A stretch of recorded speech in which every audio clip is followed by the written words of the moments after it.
మాటలు వినేవారికి అర్థం కావాలి. ఎందుకంటే వినుట వలన విశ్వాసము కలుగును. అది వినుట వలన విశ్వాసము కలుగును. విశ్వాసం అంటే ఏంటి? బైబిలు ఇచ్చిన డెఫినిషన్. విశ్వాసం అంటే ఏంటి? విశ్వాసమనగా నిరీక్షింపబడు వాటి యొక్క నిజస్వరూపము, అదృశ్యమైనవి కంటికి కనబడనివి ఉన్నవి అనుటకు రుజువు. దేవుని చూడలేదు, తండ్రిని మనం చూడలేదు, పరిశుద్ధాత్మను చూడలేదు, పరలోకాన్ని చూడలేదు, ఆదామును చూడలేదు, అబ్రహామును చూడలేదు, ఎవరిని, యేసును కూడా చూడలేదు, మనం పౌలును కూడా చూడలేదు. విశ్వాసం అంటే వీళ్ళను చూడకపోయినా వినిన దానిని బట్టి, చెప్పబడినవి వినిన దానిని బట్టి నమ్ముతున్నాం, ఉన్నాయి అని నమ్ముతున్నాం. అవునా? నిజంగా ఒక వండరు ప్రారంభంలో చెప్పేవాడిని. ఏంటంటే అది కనబడనివి ఉన్నవి అనుటకు రుజువు. ఆ కిందకెళ్తే కనబడనివి మన కంటికి కనిపించవు, కానీ అవి ఉన్నాయి అన్నాడు దేవుడు. అది విశ్వాసము చేతనే మనం తెలుసుకోగలగాలి. నమ్మకం. ప్రేమికుల మధ్య ప్రేమ అనేది పాపం వాళ్ళ రూపాలను బట్టి, మాటలను బట్టి నమ్మేస్తారు. కొంతకాలానికి అది ప్రేమ కాదు అని రుజువై వాళ్ళ ప్రేమను తెంచుకుంటారు. దేవుని ప్రేమ అలాంటిది కాదు, నమ్మదగినది. పాటలు పాడేటప్పుడు పాటలు అర్థం కావాలి, పాడేవాళ్ళు పాడినప్పుడు క్లారిటీ. అందుకంటాను, సౌండ్ ఎక్కువ మ్యూజిక్ ఇచ్చేయటం వల్ల మాటలు వినబడటం లేదు. పిల్లలు మీరేం చేస్తారంటే, అక్కడున్న యూనిట్ అంతా కూడా పెద్ద పెద్ద డప్పులు వాయించినట్టు శబ్దం వినబడుతుంది తప్ప ఒక్క మాట నాకు అర్థం కాదు ఆ పాటలో. అంటే శబ్దాల పిచ్చి, ట్రెండ్ అలా ఉంది. ట్రెండ్.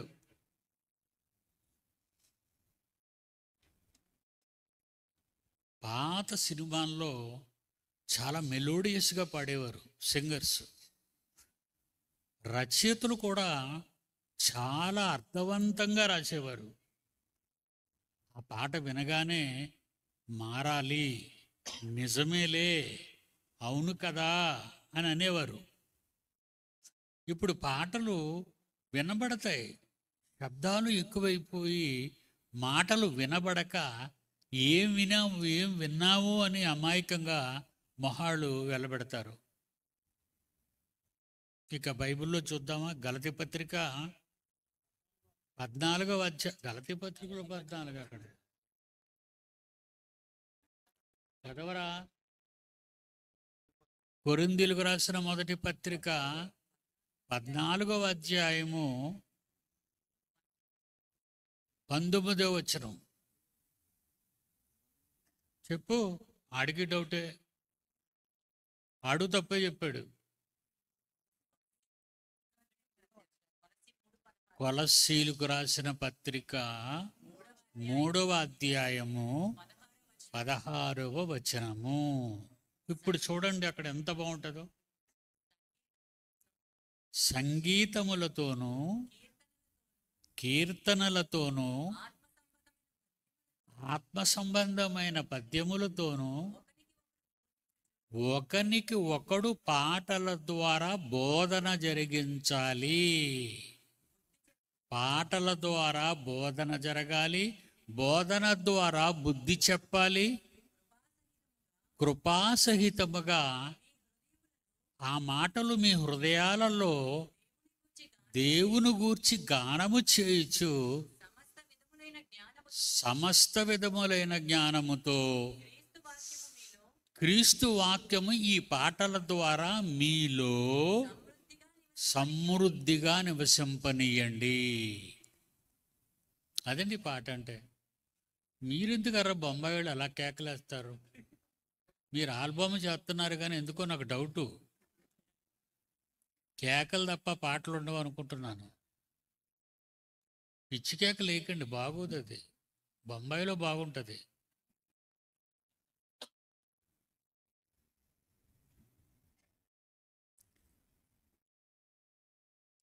నాకు కన్నీళ్లు రప్పించిన పాట జాన్సన్ మరణించిన తరువాత ఇంకా ఇలాంటి మెలోడియస్ సాంగ్స్, జాన్సన్ మ్యూజిక్ అనేది చాలా మెలోడియస్గా రాత్రింబవళ్ళు చేసేవాడు స్టూడియోలో ఉండి. మెలోడియస్ ట్యూన్స్ అవి, క్లాసికల్ ట్యూన్స్ అంటారు. క్లాసికల్ ట్యూన్స్ చాలా క్లాసికల్గా ఉంటాయి. పాట పాత సినిమాల్లోనే ఉంటాయి, కొత్త సినిమాల్లో ఉండవు. చెత్త పాటలు, బూతు పాటలు, అర్థం కాని పాటలు, పిచ్చి కేకలు, థియేటర్లో జనం, ఇవేనండి.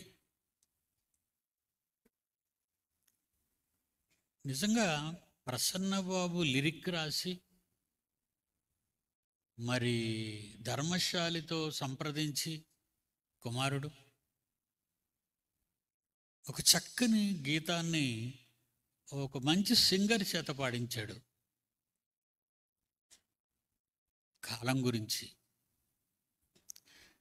జాన్సన్ చనిపోయిన తర్వాత ఇక ఇలాంటి పాటలు నేను వినలేనేమో అనుకున్న టైంలో నా దగ్గరికి వచ్చి, డాడీ ఈ పాట వినండి, నేనే రాశాను. విశ్వాసం ఎలా కలుగుతుంది?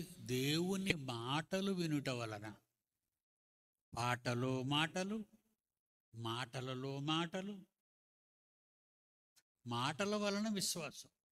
అయితే మాటల్ని, ఆ రాగాన్ని, లేదంటే ఆ మ్యూజిక్ అనేది సపోర్ట్ చేయాలి, వినసొంపుగా చేయాలి మీ చెవులకు. మ్యూజిక్ ఎందుకు ఉందంటే ఆ మాటలను మీరు ఇంట్రెస్ట్గా వినాలి అని, బాగా వినాలని ఈ మ్యూజిషియన్స్ వాటిని అనేక రకాలైన ఇన్స్ట్రుమెంట్స్ మిక్స్ చేసి ఆ పాటను బలపరచాలి, పాటను బలపరచాలి. అంతేగాని పాటను ఓవర్టేక్ చేసేసి ఓ గందరగోళం చేసేస్తారు. కానీ ఈ మధ్య క్రైస్తవ పాటలు కుమారుడు స్టీఫెన్ చెప్పినట్టు చాలా దారుణం అండి. ఒక దారుణమైన లేడీ పాడుతుంది యేసుప్రభు గురించి.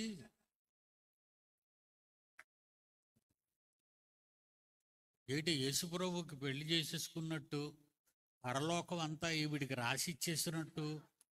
వీడి పరలోకం ఈవిడికి, ఇంకెవరికి కాదా? ఇంకెవరికి లేదా? నిజంగా ఎంత దారుణమైనదంటే, play the song lights off, ఆ ఒక్క బిట్టు చూపించు. మీ ఇద్దరం కలిసి లవర్స్,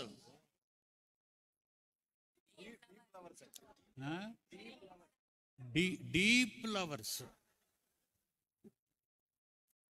ఏంటి, యేసుప్రభు ఎక్కడైనా క్రొత్త నిబంధనలో డ్యాన్స్ చేసాడండి ఈవిడితోనే?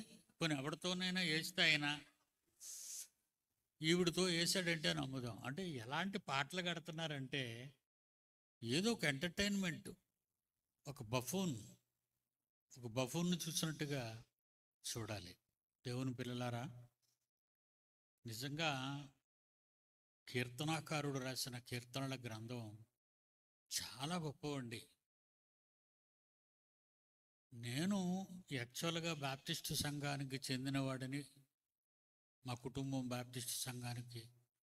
ఆంధ్ర క్రైస్తవ కీర్తనలు అని ఒక పుస్తకం ఉంటుందండి.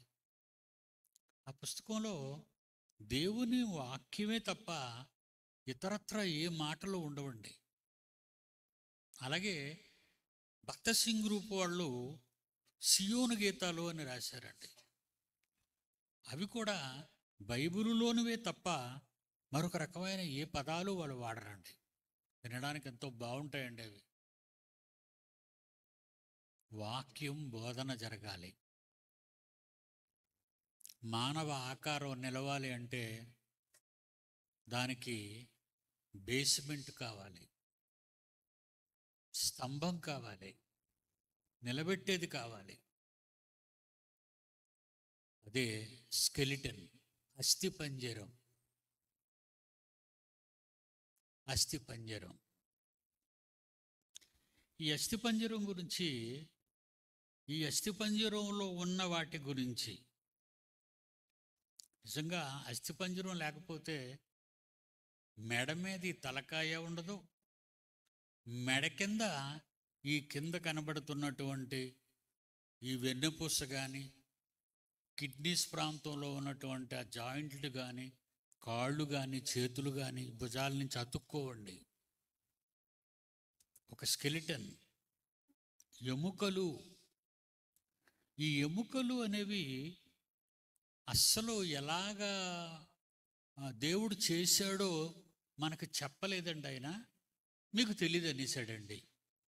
మానవ ప్రపంచానికి కూడా ఒక గర్భవతిగా ఉన్న భార్య కడుపులో ఎముకలు ఎలాగూ ఎదుగుచున్నవో అది మీకు తెలియదు.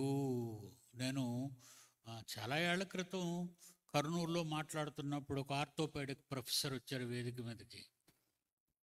ఆయన కూర్చున్నాడు. ఆయన అప్పుడు నేను ఈ వాక్యాన్ని మాట్లాడుతూ, స్కెలిటన్ గురించి మాట్లాడుతూ, ఈ ఎముకలు వైద్యులు కదా, మీరు నిలబెట్టాను ఆయన, మీరు నిలబడండి, మీరు ఎముకలు వైద్యులు కదా. అవునండి అన్నారు. మరి ఎముకలు ఎలాగూ ఎదుగుచున్నావో మీరైనా చెప్పగలరా అని అడిగాను. బైబిల్లో ఉందండి, ఎముకలు ఎలాగూ ఎదుగుచున్నావో మానవ ప్రపంచానికి తెలియదు అని దేవుడు అన్నాడు. ఆ మాట దేవుడు ఏదో తెలియక అనేశాడు, శాస్త్రం డెవలప్ అయింది, మాకు తెలుసు అని మీరేమైనా చెప్పగలరా అని అడిగానండి. అప్పుడు ఆయన ఏమన్నాడో తెలుసా? ఏమండి, నేను ఆర్థోపెడిక్ ప్రొఫెసర్నండి, నాకు తెలియదండి అన్నాడు. అదండి అస్థిపంజరం. కనుక ఈ ఎముకల గూడు, ఈ గూటిని మనం చాలా జాగ్రత్తగా కాపాడుకోవాలి. ఎముకలను జాగ్రత్తగా కాపాడుకోండి. ఏమనుకుంటున్నారు అవి? 3 సంవత్సరాల క్రితం జాన్సన్ గారి కుమారుడు జైశాలి దేవసుందరరావు గారు, అదిగోండి మన దగ్గర ఉన్న ఫౌంటైన్ దగ్గర నుంచి గెంతితే చెయ్యి వెముక ఇరిగిపోయి 2 ముక్కలు అయిపోయి ఒకదాని మీద ఒక ముక్క మరొక ముక్క మీదకి ఎక్కిపోయింది. వెంటనే వాడిని హాస్పిటల్కి పంపించాం. 7 హిల్స్కి తీసుకెళ్తే వాళ్ళప్పుడు రెండిటిని జాయింట్ చేసి సర్జికల్ స్టీల్తో ఒక కప్పు బిగించారు, నట్ అండ్ బోల్ట్స్తో. అది మానిపోయిన తర్వాత అతుక్కుందండి. చిన్నపిల్లడు కదండి, అతుక్కుందాం. నాకైతే అతుక్కోదండి, ఏలబడిపోవడమే. అతుక్కుందండి. దేవుడు అతికించాడండి.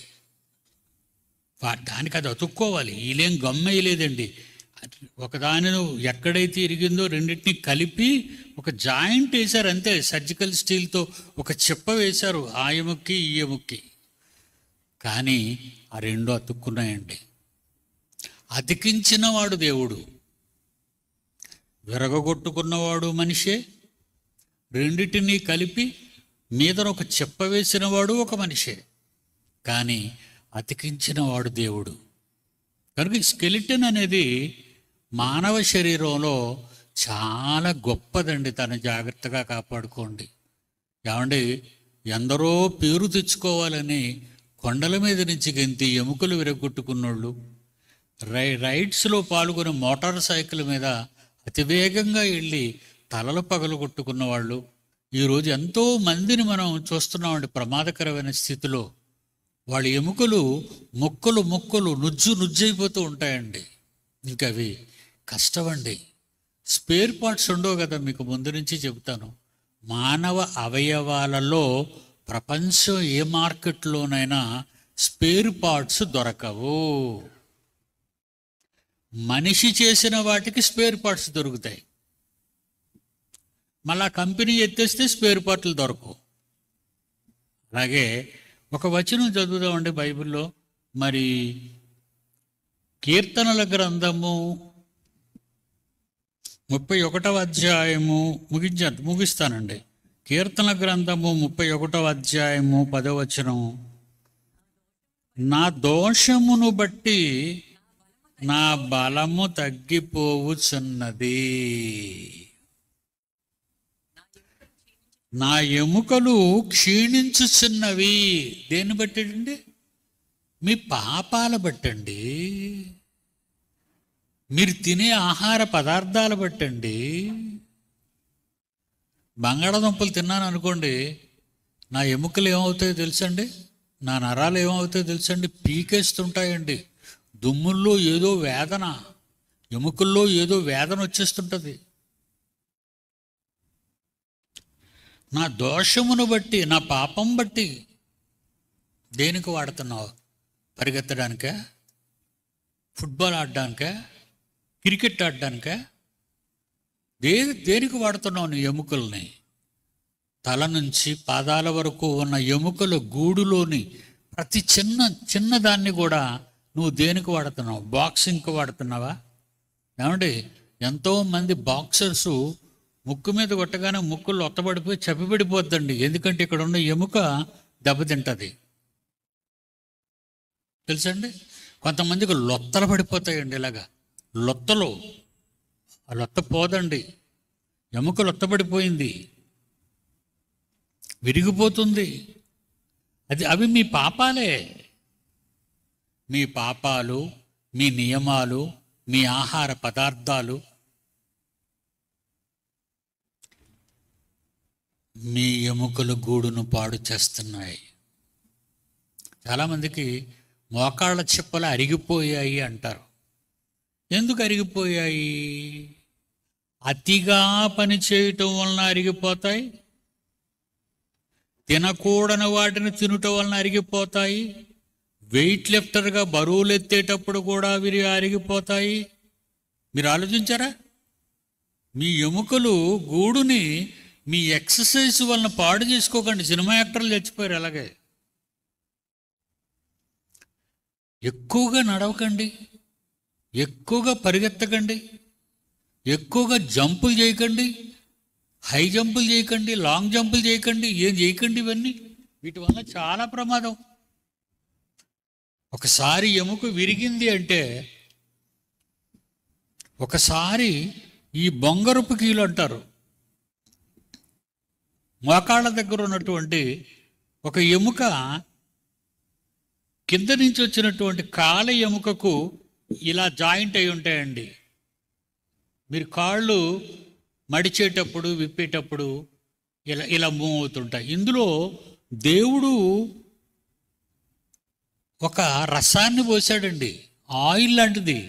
అది లోపల ఉంటుందండి. ఎంత కాలమైనా మీరు దానికి గ్రీజు కానీ ఆయిల్ కానీ పెట్టవలసిన అవసరం లేదండి. అవి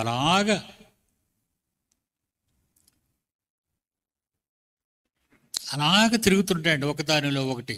మీరు కాలు మడిచారనుకోండి, మీరు కాలు మడవగానే ఇలా విడతాయండి. మీరు కాళ్ళు తిన్నగా పెట్టారనుకోండి, ఇలా వెళ్ళిపోద్దండి. అంటే దేవుడు నిర్మించిన ఈ నిర్మాణం వెనుక ఎప్పుడో రాయించినడు కీర్తనాకారుడు. క్రీస్తుకు పూర్వం 1000 సంవత్సరాల క్రితం కీర్తన గ్రంథం రాయబడింది సుమారు. అక్కడ అంటున్నాడు అనమాట, నా దోషమును బట్టి నా బలము తగ్గిపోవచ్చున్నది, నా ఎముకలు క్షీణించుచున్నవి. బాగా మెట్లెక్కుతున్నారా? బాగా మెట్లు దిగుతున్నారా? ఈ లేటెస్ట్ టెక్నాలజీ వచ్చిన తర్వాత పెద్ద పెద్ద ఆకాశార్మ్యానాలు ఏమండి, పవర్ ఉన్నంతసేపు పనిచేస్తాయండి, జనరేటర్లో ఆయిల్ ఉన్నంత వరకు అవి పనిచేస్తాయండి.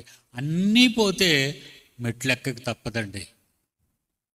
అప్పుడు మీ మోకాళ్ళ చిప్పలు అరిగిపోతాయండి, అరిగిపోతాయి.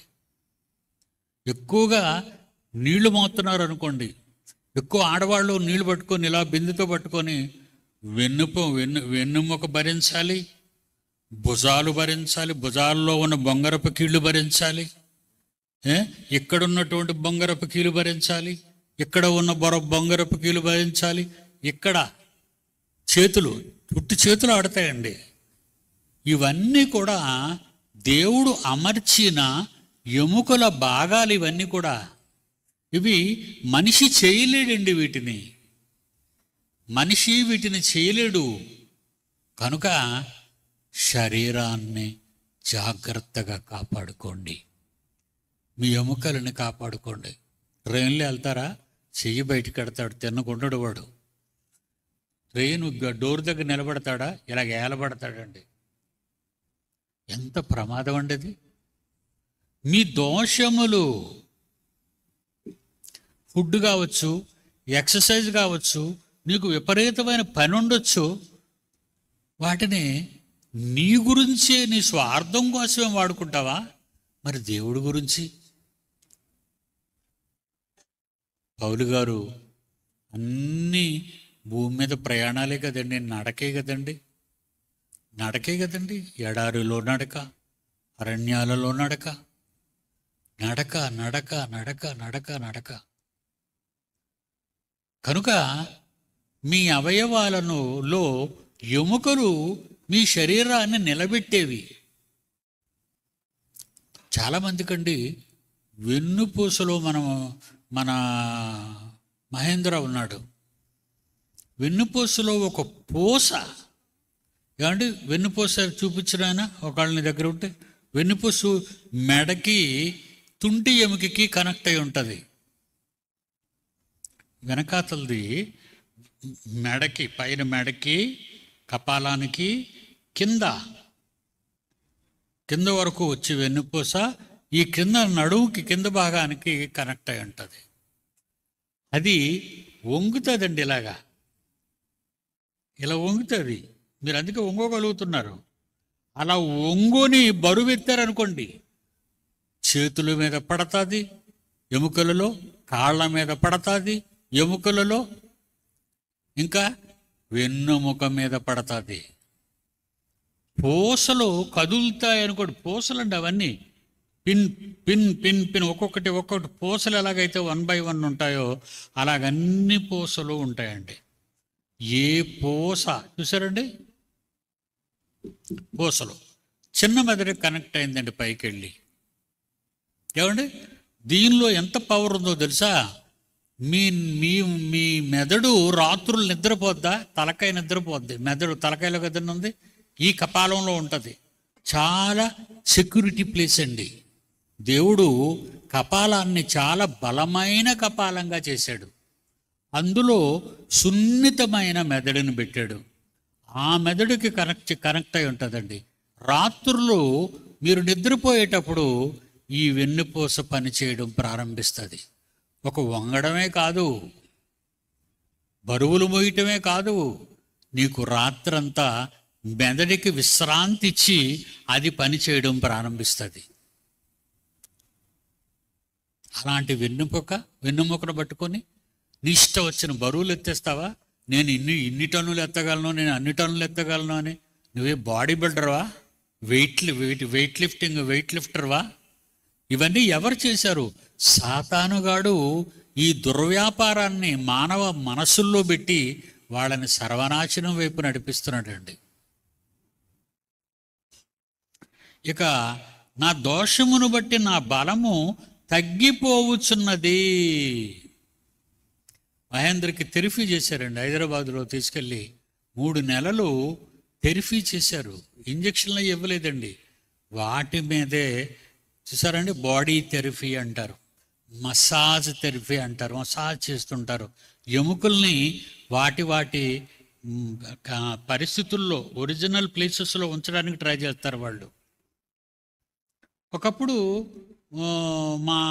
నా చెల్లాయి భర్తకి ఈ గూడు ఊడిపోయిందండి, చెయ్యి ఊడిపోయిందండి.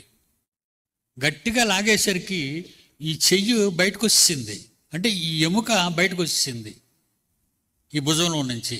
అంటే భుజంలో ఇలాగ ఆడుతుంది అది కూడా. నేను చెయ్యలాగా ఎత్తాను అనుకోండి, ఈ భుజంలో ఆడుతుంటుంది, అది ఏలబడిపోయిందండి చెయ్య. ఏంటి చెయ్యి ఏలబడిపోయింది అనుకోని వెంటనే హాస్పిటల్కి తీసుకెళ్తే వెంటనే వాడికి అక్కడ మరి మత్తిచ్చి చెయ్యిని పట్టుకొని కరెక్ట్గా లాగి ఆ గూట్లోకి పంపించాడండి, ఆ గోతులోకి పంపించాడు. అదిగోండి ఆ గూడు చూసారు అక్కడ ఎలాగుందో, ఈ ఎముక, చేతి ఎముక భుజం యొక్క గూటికి ఎలా కనెక్ట్ అయిందో అది తిరుగుతుంటుంది అనమాట, ఎముకల గూడుది. మరి ఇవన్నీ అన్ని కదలికలతో ఉన్నవండి. జస్ట్ మిషన్, అదొక పెద్ద మిషన్ అండి. అది దాన్ని చాలా జాగ్రత్తగా దాచుకోవాలి మనం. ఏమండి, మరి దీన్ని ఆటల్లో పాడు చేసుకుంటామా? ఏమండి, గొప్ప పేరు సంపాదించుకుందామని పాడు చేసుకుంటామా? లేకపోతే విషపూరితమైన ఆహారాలు తిని పాడు చేసుకుంటామా? మీ దేహం దేవుని వలన మీకు అనుగ్రహింపబడి దేవుని పని చేయమన్నాడు. సువార్తకి వెళ్ళడానికి నడవండి, పర్వాలేదు, ఏమీ లేకపోతే. బరువులు మొయ్యండి, మరీ ఎక్కువ బరువులు మొయ్యకండి, తగు మాత్రమే, బ్యాలెన్స్. నువ్వెంత మొయ్యగలవో అంతే బరువు ఎత్తాలి, అంతకంటే ఎక్కువ బరువు ఎత్తేయకూడదు. ఇక రెండో వాక్యం చూద్దాం, యెహెజ్కేలు గ్రంథం 32:7. అంటే వైద్య శాస్త్రం ఈరోజు ఇవన్నీ చూపించగలుగుతుంది, చెప్పగలుగుతుంది. మరి ఇవన్నీ ఎలా పుట్టాయో చెప్పలేకపోయింది. చోళాలి గర్భమందు ఎముకలు ఎలాగు ఎదుగుచున్నవో అది నీకు తెలియదు అన్నాడు. ప్రసంగి 11:5. ప్రసంగి 11:5. చోళాలి గర్భమందు అంటే గర్భవతి గర్భములో నీ బిడ్డ ఎముకలు ఎలాగో ఎదుగుచున్నవో అది నీకు తెలియదు.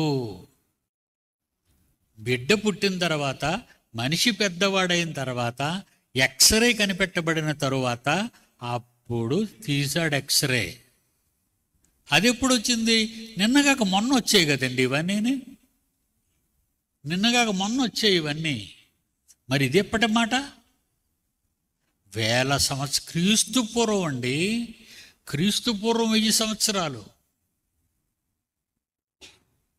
ఇప్పుడు క్రీస్తు శకం 2024. ఇప్పుడు శాస్త్రం చెబుతుంది, లేటెస్ట్ టెక్నాలజీ. ఓకే, యెహెజ్కేలు గ్రంథం 32:27. వీరు సజీవుల లోకములో భయంకరులు. అంటే కత్తి తిప్పటంలో కానీ, కర్ర తిప్పటంలో కానీ, ఏమండి, రోమన్ రాజులను చక్రవర్తులు చూసినా, ఏమండి, యూరోప్ను పాలించిన రాజుల చరిత్రలు చూసినా అండి, పెద్ద పెద్ద కత్తులండి. మరి గొలియత్ గాడి గురించి మీకు చెప్పనవసరం లేదు. వాడే ఎత్తు, వాడికంటే ఎత్తు, వాడు పట్టుకున్న దండం. ఏమండి, ఏమన్నాడు? వీరు సజీవుల లోకములో భయంకరులు. Weight lifters, jumpers, runners, cricket players, football players. ఎవరైనా ఆటల మీద ఇంట్రెస్ట్ చూపిస్తున్నారో మానేయండి దయచేసి. ఉన్నవి పోగొట్టుకోకండి, దొరకవు.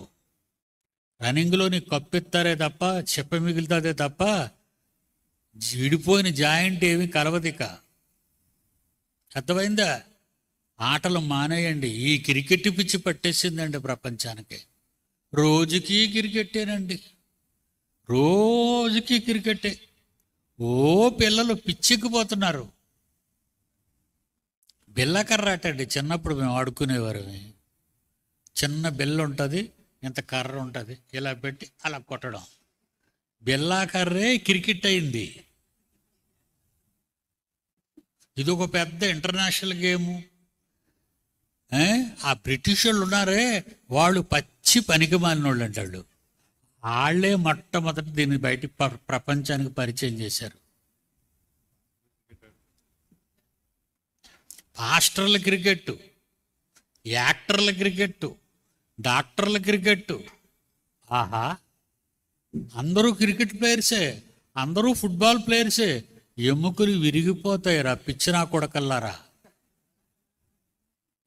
విరిగిపోతే అతుక్కోదు. మా నాన్నకి ముడుకు దగ్గర ఆపరేషన్ చూశారండి, కుట్లుంటాయి.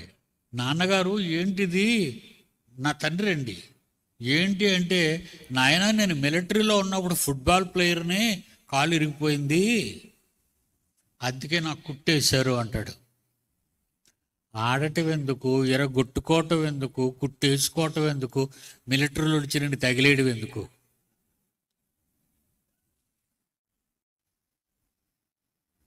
వీరు సజీవుల లోకం అన్నట్టు భూమి మీద ఉన్న వారిలో భయంకరులు గనుక వారి దోషము వారి ఎముకలకు తగిలెను. వారి దోషం దేనికి తగిలిందట? ఎముకలకు తగిలిందట. వాళ్ళ పాపాలు దేనికి తగిలాయి? జనులు తినుటకును త్రాగుటకును. అప్పుడు సిట్ అయ్యారట. సిట్ అయిన వాళ్ళు ఏమైపోయారు? ఆడుటకు లేచిరి. ఆడుటకు లేచిరి. ఒరే, తిన్నావు, తాగావు, పడుకోరా. పడుకోవా? ఆడతావా? ఇరగొట్టుకుపోయి ఇరగొట్టుకోరా. ఆర్థోపెడిక్ ప్రొఫెసర్ రావాలా? కానీ అర్ధనాకు రాడు, సూపర్ స్పెషాలిటీలో ఉంటాడు. పేషెంట్ రాగానే లాయర్కి క్లయింట్ వచ్చినట్టు ఫీల్ అయిపోతాడు. దొరికాడాడు, బయట వెయిటింగ్లో పెట్టంటాడు. ముందు రాగానే టెస్టులు రాసేయటమే, 1 2 3 4 5 టెస్టులు. ఒక్కొక్క టెస్ట్కి 5,000కు తక్కువ ఉండదండి. మరి హాస్పిటల్లో రూమ్ ఇవ్వాలి కదా, అది తక్కువ రేటు హాస్పిటల్ అయితే 5,000 అండి రోజుకి.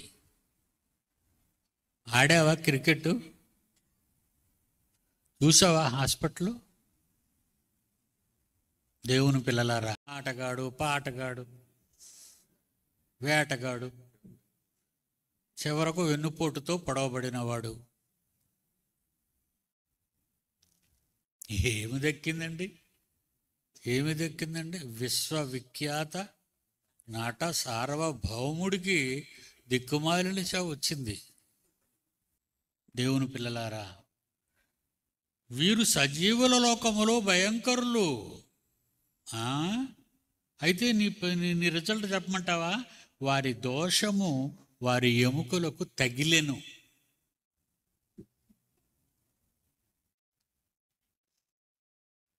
టీబీ ఎందుకు వస్తుందండి? టీబీ ఎముకల జబ్బండది. ఎముకలలో మూలుగు ఉంటుందా? ఆ మూలుగుని తినేస్తుందండి అది. ఆ బ్యాక్టీరియా, ఆ పురుగు పుట్టిందనుకోండి, ఎముకలలోని మూలుగును తినేస్తుంటుంది. నీకు తెలీదు, నువ్వు బాగే ఉంటావు. ఏదో అప్పుడప్పుడు జ్వరం వచ్చి పోతుంటుంది, పారాసిటమాల్ ఇచ్చుకొని పోయిందనుకుంటావు. చివరికి ఆ ఎముకలు ఎలాగైపోతే తెలుసండి? బొప్పాయికాయ ఆకు కాడలు చూసారు ఎప్పుడైనా మీరు? బొప్పాయికాయ కాడలు పెద్ద ఆకుంటుంది, డొల్లండి అది. డొల్ల ఇంత ఇంత ఇంత మందంగా ఉంటుంది, అలాగంత పొడవు ఉంటుంది, పెద్ద ఆకు ఉంటుంది అక్కడ. కానీ దాన్ని తెంచి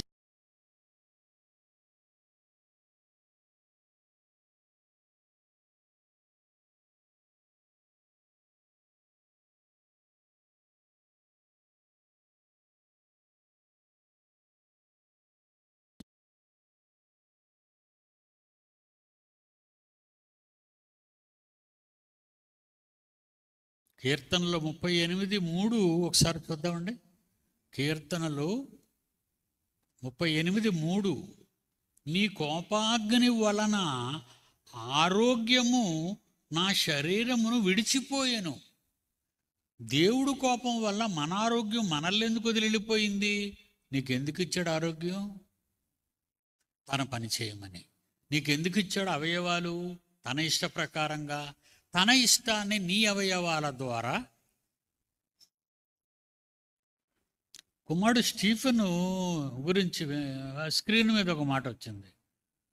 రాసినవాడు ఆయనే, పాడినవాడు ఆయనే, మ్యూజిక్ వాయించి సంగీతాన్ని ఇచ్చినవాడు ఆయనే. దేనికి ఇస్తున్నాడండి సంగీతం?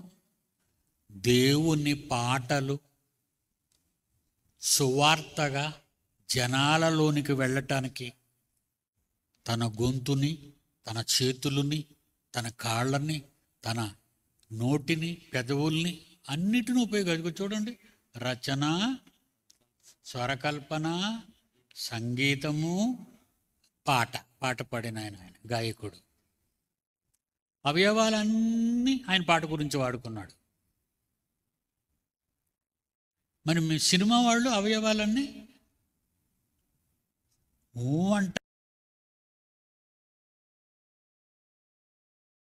రాశాడు. పాట అంటావా అంటావా? ఆ పాటకు నటించింది హాస్పిటల్ పాలు అయిపోయింది. ఎప్పటికీ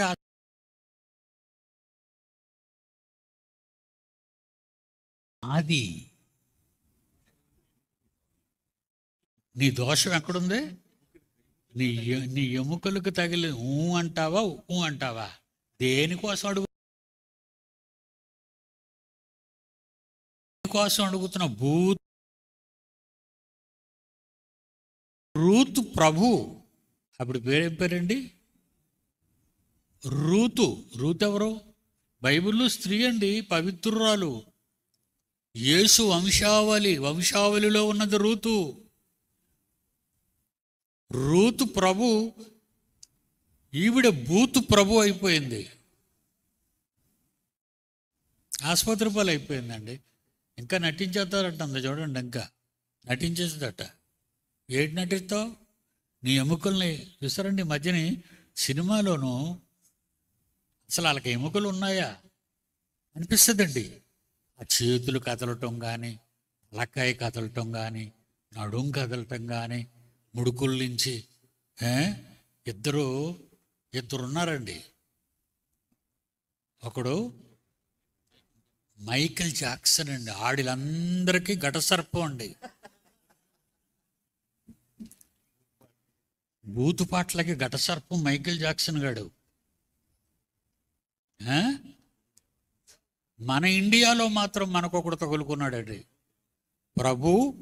ప్రభువా దేవా, దేవా. ఈ ప్రభుదేవా కన్నీ బూతు పాటలేనండి, బూతు డ్యాన్సులేనండి. వాడు చూడండి ఎక్కడెక్కడ కదుపుతాడో, ఎక్కువ అక్కడ కదుపుతాడండి వాడు. ఎందుకు? దానికి వాచిపోతున్నారు యువతరం ఆ ఊపులకే వాచిపోతున్నారు. బయటికి వెళ్ళి ఎయిడ్స్ పేషెంట్ దగ్గరికి వెళ్ళిపోతున్నారు తట్టుకోలేక.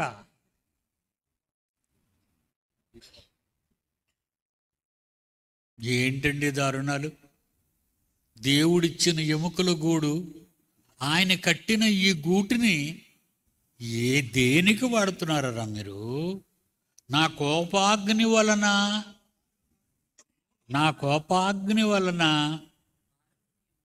రూతు ప్రభు, నా కోపాగ్ని వలన రూతు ప్రభు ఆరోగ్యము శరీరమును విడిచిపోయాను. ఇక నువ్వు వేయడానికి అవదు. ఏ టూపుతో వచ్చి ఎందుకని మన పిల్లలు డ్యాన్సులు వేసేస్తుంటారండి, చిన్న చిన్న పిల్లలు. ఎంత తొందరగా బైబుల్ రాదు కానండి వాళ్ళకి, డ్యాన్సులు మాత్రం వచ్చేస్తాయండి.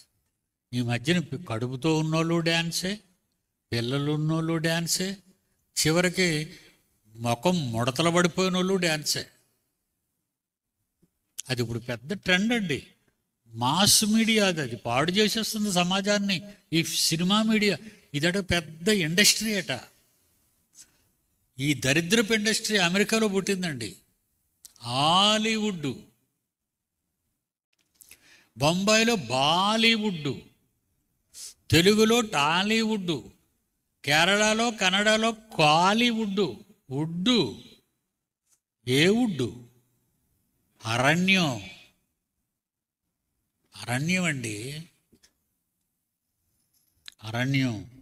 నా కోపాగ్ని వలన ఆరోగ్యము నా శరీరమును విడిచిపోయెను, నీ కోపాగ్ని వలన ఆరోగ్యము నా శరీరమును విడిచిపోయాను, నా పాపమును బట్టి నా ఎముకలలో స్వస్థత లేదు.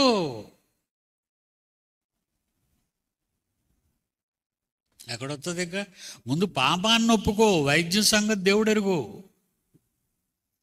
నువ్వు చేసిన తప్పులు వెనక్కరా. దేవుడు నీకు ఇచ్చిన దేహాన్ని దేనికి వాడుతున్నావు? దేనికి వాడుతున్నావు? యవ్వన కాలంలో పిల్లల్ని కనండి అన్నాడు దేవుడు బైబిల్లో. వైద్య శాస్త్రం అండి అది. పిల్లలు మీరు ఎప్పుడు కనాలి? యవ్వన కాలంలో కనాలి. యవ్వన కాలంలో అంటే యవనస్తుడికి బలిష్టమైన శుక్రకణాల సంపద ఉంటుందండి. శుక్రకణాల సంపద, యవ్వన బలం. యవ్వన కాలమందు పుట్టిన పిల్లలు అంటాడు. అందుకే ఎప్పుడు పుట్టాలట పిల్లలు? 40 ఏళ్ళైనా పెళ్లి చేసుకోకుండా ఉంటారు. మంచి పిల్ల దొరకలేదట, లేకపోతే ఉద్యోగం అయినా చెయ్యాలట. మరి ఈలోక శుక్రకణాలు జల్లెత్తున్నావు ఊరు మీద. శుక్రకణాలు ఏం చేస్తున్నావు? దాచుకుంటున్నారు. ఆలస్యంగా పెళ్లి చేసుకున్న వాళ్ళు శుక్రకణాలు దాచుకుంటున్నారా? జల్లేస్తున్నారు బయట. ఆ తర్వాత ముసలైపోయిన వాడిపోయిన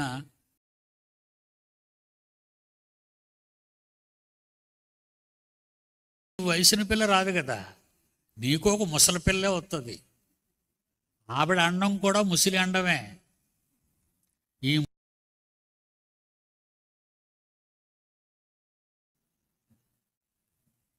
వాడికి ఏ ఆరోగ్యమే ఉండదు.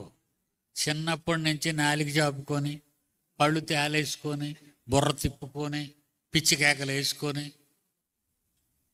తెలుసుకుంటారు ఎప్పటికైనా. యవ్వన కాలమందు పుట్టిన పిల్లలు బలవంతుని చేతిలో బాణముల వంటి వారు. యవ్వన కాలంలో పెళ్లి చేసుకోండి తల్లులారా, అమ్మలారా, మనవరాళ్ళారా, మనవళ్ళారా. ముసలైపోయినంత వరకు ఆగకండి. మంచి పిల్లలు పుడతారు. ఏమండి? అప్పుడే గులాబీ వేసాం అనుకోండి, మంచి గులాబీలు వస్తాయి. అలాగ ముదిరిపోయింది అనుకోండి గులాబీ, 2 రెక్కలు గులాబీ వస్తుంది. దాని నిండా రెక్కలు ఉండవు, మధ్యన కాడ ఉంటుంది. ఇటొక రెక్క అటొక రెక్క. ఇసునగారు ఇసురుకోవడానికి పనిచేస్తుంది అది.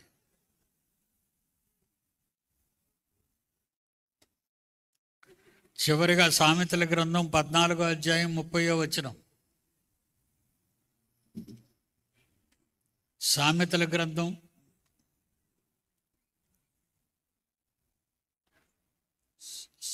గ్రంథం మా నాన్నగడికి ఎక్కువ అదే చెప్తానండి, మా డ్రైవరు. ఒరే తొందరగా పెళ్లి చేసుకోరా అని. నేను ఎందుకు చెప్తున్నానో వాడు విండు. అలాగే నాకు మరొక కొడుకున్నాడండి, మా ఆఫీస్ ఇన్ఛార్జ్, మీ ఎగ్జామినేషన్ ఇన్ఛార్జ్ వినోద్.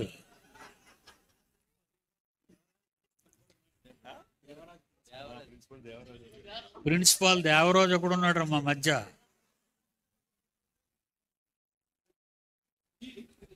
జాగ్రత్త, మీ విత్తనాలు బయట జల్లేయకండి.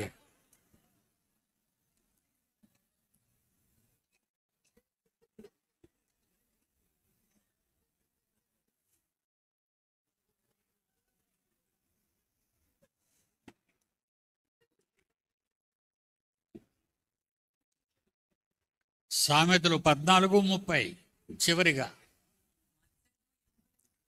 మత్సరము ఎముకలకు కుళ్ళు. చూసారా, అందరి మీద పళ్ళు బిగించేస్తారా? అది చేశారనుకోండి మీ ఎముకలు డ్యామేజ్ అయిపోతాయి. జాగ్రత్త.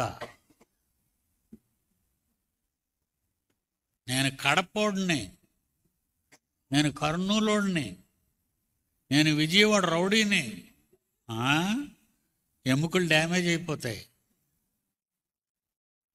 ఎముకలు డ్యామేజ్ అయిపోతాయి. ఇలాంటి సినిమాలు తీసి ఆర్జీవి అని ఒకడు ఉన్నాడు, ముసలోళ్ళలాగా ఉండి అయిపోతాడు. చూస్తూ రామగోపాల వర్మ అండి. అరే రామగోపాల వర్మ ఇలాంటి సినిమాలే ఫ్యాక్షనిస్టుల సినిమా. మత్సరం, క్రోధం, పగ, ద్వేషం, నరుక్కోవడం, పొడుచుకోవడం, వైలెన్స్. భార్య వదిలేసింది, పిల్లలు వదిలేశారు, అందరూ వదిలేశారు, ఏకాక అయిపోయాడు, ముసలైపోయినట్టు అయిపోయాడండి. ఎముకలు బలంగా ఉంటేనే కదండి మీరు నిలబడతారు బాగా. లేకపోతే చేతికి కర్ర వచ్చేది, మూడో కాలు వస్తుంది అప్పుడు నీకు. ఎముకలు డ్యామేజ్ అయిపోయి అనుకోండి, కర్ర వస్తుంది చేతికి. వయసు ఎక్కువైన వాళ్ళు కర్ర వచ్చిందంటే అర్థం ఉంది. వయసులో ఉన్న నీకు కర్ర ఏంటి? మత్సరము ఎముకలకు కుళ్ళు. ఎందుకు ట్యాబ్లెట్స్ వరకు వెళ్తావు? ఎందుకు హాస్పిటల్ వరకు వెళ్తావు? ఎందుకు డాక్టర్ల దగ్గరికి వెళ్తావు? ఇవి పాటించు. బైబిల్లో నీ తండ్రి నీ ఆరోగ్యం గురించి రాసిన సూత్రాలు, నీ ఎముకల గురించి జాగ్రత్త గురించి, నీ ఎముకల భద్రత గురించి వ్రాసిన ఈ సంగతులన్నీ నువ్వు జాగ్రత్తగా చదివేవనుకో, నువ్వు మెడిసిన్ చదవనవసరం లేదు, మెడిసిన్ చదివిన డాక్టర్ దగ్గరికి వెళ్ళనవసరం లేదు. వైద్య శాస్త్రాన్ని మించిన దేవుని ఆరోగ్య శాస్త్రం. ఒక్క మాట చదువుతండి. ఒక్క మాట చప్పట్లు కొడుతున్నారంటే ఆపేమనా? మెడిసిన్. మరి మెడిసిన్ చెప్పాలి కదండి. మీకు మెడిసిన్ చెప్తున్నాను. సామెతల గ్రంథము 3వ అధ్యాయము 7-8 వచనాలు. సామెతల గ్రంథం 3వ అధ్యాయం 7-8 వచనములు. యెహోవాయందు భయభక్తులు కలిగి చెడుతనమును విడిచిపెట్టు బిడ్డ, అప్పుడు నీ దేహమునకు ఆరోగ్యమును నీ ఎముకలకు సత్తువయు కలుగును. దావీదు గారు కొడుకండి ఈయన. వైద్యశాస్త్రం, దేవుడు రాయించిన వైద్యశాస్త్రం. యెహోవాయందు భయభక్తులు కలిగి చెడుతనము విడిచిపెట్టు. పాపాలు విడిచిపెట్టి మందులు డ్రగ్ వేసుకోవటం, పీల్చుకోవటం, తాగడం, తిరగడం, ఆడడం, చెడ్డ పనులు చేయటం, ఇవన్నీ మానేస్తే, యెహోవాయందు భయభక్తులు కలిగి చెడుతరమును విడిచిపెడితే, అప్పుడు నీ దేహమునకు, నీ శరీరానికి, దేవుడిచ్చిన నీ శరీరానికి ఆరోగ్యమును నీ ఎముకలకు సత్తువ కలుగును.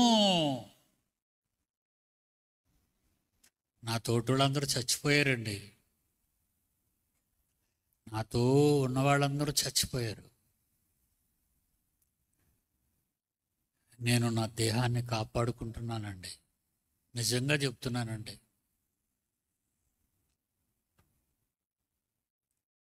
ఇంత బిర్యానీ వేసుకున్నానండి ఈవేళ భయపడుతూ. అంటే పిల్లలు 2 రోజులు బట్టి మాడిపోతున్నారు సరిగ్గా భోజనం లేకని, ఎలా బిర్యానీ వండారు అని బిర్యానీ నోట్లో పెట్టుకున్నాను. చాలా రుచికరంగా ఉందండి, బాగుండారు. వంట చేసేటప్పుడు ప్రార్థన చేసి మొదలెట్టండి కొడుకుల్లారా. నిజమండి, నా ఆరోగ్యాన్ని కాపాడుకుంటారు. సమయానికి నిద్రపోండి. స్టీఫెన్ కళ్ళు చూసినప్పుడు బాధపడ్డాను, నిద్రలేమి. Am I right my son? నిద్రలేమి వద్దండి, ఎక్కువ పడుకోకూడక, కనీసం 8 గంటలు నిద్రపోండి. 8 hours. 8 గంటలు నిద్రపోతే మీ మెదడు బాగా పనిచేస్తుంది. అంతేనా? దేవుడు ఏ పని చేసినా మొట్టమొదట ఆదాముకి ఏం కలుగు చేశాడట?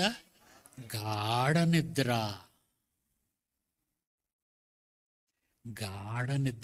మీరు గాఢంగా నిద్రపోండి. అలాగే సోమరపోతుల్లా నిద్రపోకండి. నిద్రపోతే మెదడు ఆరోగ్యంగా ఉంటుంది, ఫ్రెష్గా ఉంటుంది.